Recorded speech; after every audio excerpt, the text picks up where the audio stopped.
এই ঈদে 1 কাপ সেমাই ও একটি গাজর দিয়ে তৈরি করে ফেলেন মজার গাজরের সেমাই।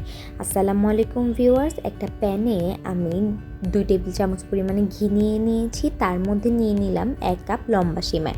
তো সেমাইটাকে আমি খুব সুন্দর করে ঘির মধ্যে ভেজে নিচ্ছি। দেখেন সেমাইটা আমি তুলে নিয়েছি। এখন আমি একটা গাজর সুন্দর করে গ্রেট করে নিয়েছিলাম, সেই গাজরটা প্যানে দিয়ে তার মধ্যে 2 টেবিল চামচ পরিমাণে ঘি দিয়ে গাজরটাকে খুব সুন্দর করে আমি ভেজে নিচ্ছি।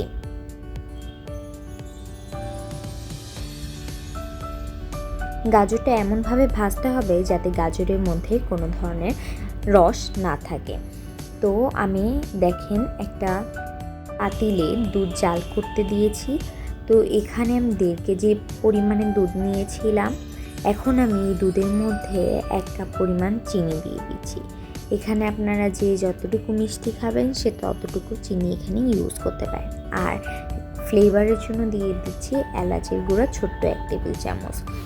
দুধটা আমার খুব সুন্দর করে বলক করা হয়ে গিয়েছে। এখন আমি এটার মধ্যে দিয়ে দিলাম সামান্য পরিমাণে লবণ, আর যে ভেজে রেখেছিলাম যে সেমাইটা সেটাও দিয়ে দিলাম। সেমাইটা দিয়ে ভালো করে জাল করে নিতে হবে। দেখেন আমার সেমাইটা কিন্তু হয়ে গেছে অলমোস্ট, মানে সিদ্ধ হয়ে গেলেই আমি এটার মধ্যে গাজরটা দিয়ে দিব। তো এখন আমি গাজরটা দিয়ে দিচ্ছি।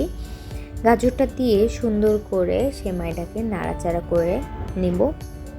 আর লবণটা কেন দিলাম, কোনো মিষ্টিতে যদি একটু লবণ দেওয়া হয় বা 1 চিমটি লবণ দেওয়া হয়, সে ডেজার্ট বা মিষ্টি যাই হোক ওইটা অনেক মজা লাগে খেতে। আর এখনও আমি আর একটু ফ্লেভারের জন্য এলাচের গুঁড়ি দিয়ে দিলাম ছোট্ট 1 টেবিল চামচ। আর এইখানে আমি গুঁড়া দুধ গুলিয়ে নিয়েছি, একটু গাঢ় করে গুলাতে হবে।